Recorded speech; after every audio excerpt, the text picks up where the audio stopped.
মৰমৰ ছাত্ৰ ছাত্ৰীসকল তোমালোকক মোৰ চেনেললৈ স্বাগতম জনাইছোঁ। আজিৰ এই ভিডিঅ'টিত আমি দিছ আৰু ডেটৰ বিষয়ে আলোচনা কৰিম। দিছ মানে হৈছে এইটো, দিছ মানে এইটো, আৰু ডেট মানে হৈছে সেইটো। দিছ মানে এইটো আৰু ডেট মানে সেইটো।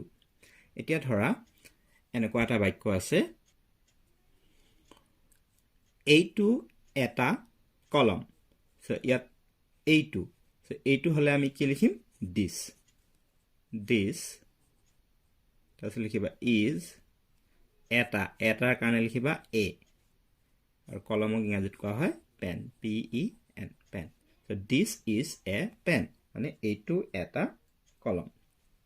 তাৰপিছত 2 নম্বৰ বাক্যটো চোৱা, সেইটো এটা বল। সেইটো হ'লে আমি কি লিখিম? Date, THAT, date. ডেট তাৰপিছত লিখা ইজ, তাৰপিছত এটাৰ কাৰণে এ, তাৰপিছতে বল লিখা BALL, বল।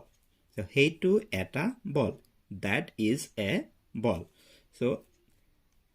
ইয়াৰ পৰা তোমালোকে কি বুজিছা যে ওচৰৰ বস্তু এটাক বুজাবলৈ আমি দিছ ব্যৱহাৰ কৰোঁ, আৰু দূৰৰ বস্তুক বুজাবলৈ আমি ডেট ব্যৱহাৰ কৰোঁ। সেইটো এটা বল কোৱাৰ লগে লগে বলটো অলপ আঁতৰত থকা বুজাইছে, ডেট ইজ এ বল। ঠিক তেনেকৈ এইটো এটা কলম কোৱাৰ লগে লগে কলমটো ওচৰত থকা বুজাইছে, দিছ ইজ এ পেন। আশা কৰিছোঁ নিশ্চয় তোমালোকে দিছ আৰু ডেট সম্পৰ্কে বুজি পালা। মৰমৰ ছাত্ৰ ছাত্ৰীসকল, তোমালোকক মই 2টামান বাক্য দিছোঁ, এই 2টা তোমালোকে নিজে কৰি চাবাচোন। এই 2টা বাক্য তোমালোকক মই হোমৱৰ্ক হিচাপে দিছোঁ। এইটো এটা পেঞ্চিল, এইটো তোমালোকে ইংৰাজীত কি হ'ব তোমালোকে কৰিবা নিজে। আৰু সেইটো এটা গৰু।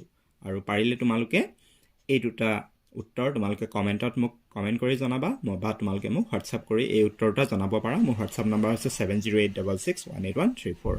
মৰমৰ ছাত্ৰ ছাত্ৰীসকল, আজি ভিডিঅ'টো ইমানেই আছিল। ভিডিঅ'টো কেনে পালা? ভাল লাগিলে লাইক এটা কৰি দিয়া, শ্বেয়াৰ কৰা তোমালোকৰ বন্ধু বান্ধৱীৰ মাজত, যাতে তেওঁলোকেও ভিডিঅ'টো পায় আৰু দিছ আৰু ডেট সম্পৰ্কে তেওঁলোকেও বুজিব পাৰে।